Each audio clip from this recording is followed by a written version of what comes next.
Big boss లైవ్‌లో తనూజ అయితే ఎక్కెక్కేడుస్తుందనే చెప్పొచ్చు. ఈ ఏడుపు చూస్తే అందరూ కూడా కన్నీళ్లు పెడతారు. ఎందుకు తనూజ ఏడుస్తుంది అంటే, ప్రేరణతో టాస్క్ ఓడిపోయినందుకు కారణంగా తనూజ అయితే లైవ్‌లో చాలా ఏడుస్తుంది. ఈ టాస్క్ అయితే మాత్రం ఖచ్చితంగా ప్రేరణ వర్సెస్ తనూజ అన్నట్టుగా కొనసాగింది. తనూజ అయితే ప్రాణం పెట్టి ఆడినప్పటికి కూడా లక్క ఫేవర్ చేయకపోవడం వల్లే తనూజ ఓడిపోయింది. రేపు ఎపిసోడ్‌లో గాని ఈ టాస్క్ చూస్తే గనక 100% ప్రేరణకి లక్ కలిసి రావటం వల్లే ప్రేరణ గెలిసింది అనైతే అందరూ అంటారు.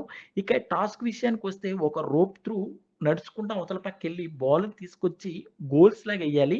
ఆ గోల్స్ కూడా చిన్న హోల్ ఉంటది. 5 బాల్స్‌ని ఆ హోల్స్‌లోకి సెపరేట్ బాల్స్ అన్నీ తీసుకొచ్చి హోల్స్‌లో నింపాలి.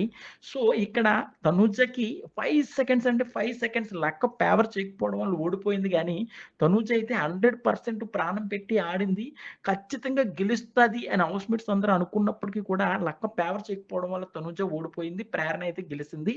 ప్రేరణ కూడా ఇది చాలా అంటే చాలా ప్రయత్నం చేసింది.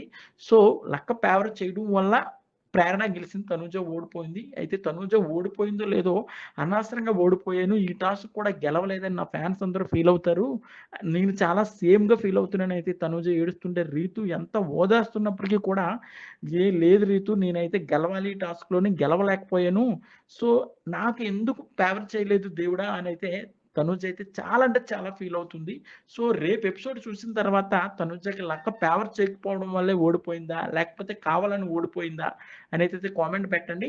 ఏది ఏమైనప్పటికీ కూడా తనూజ అయితే ఈ టాస్క్‌లో 100% ప్రాణం పెట్టి ఆడినప్పుడు కూడా లక్క ఫేవర్ చేయకపోవడం వల్లే ఓడిపోయిందని నేనంటాను. మీరేమంటారనేదైతే కామెంట్ పెట్టండి. మరిన్ని లేటెస్ట్ లైవ్ అప్డేట్స్ కోసం చూస్తూనే ఉండండి మన ఛానల్.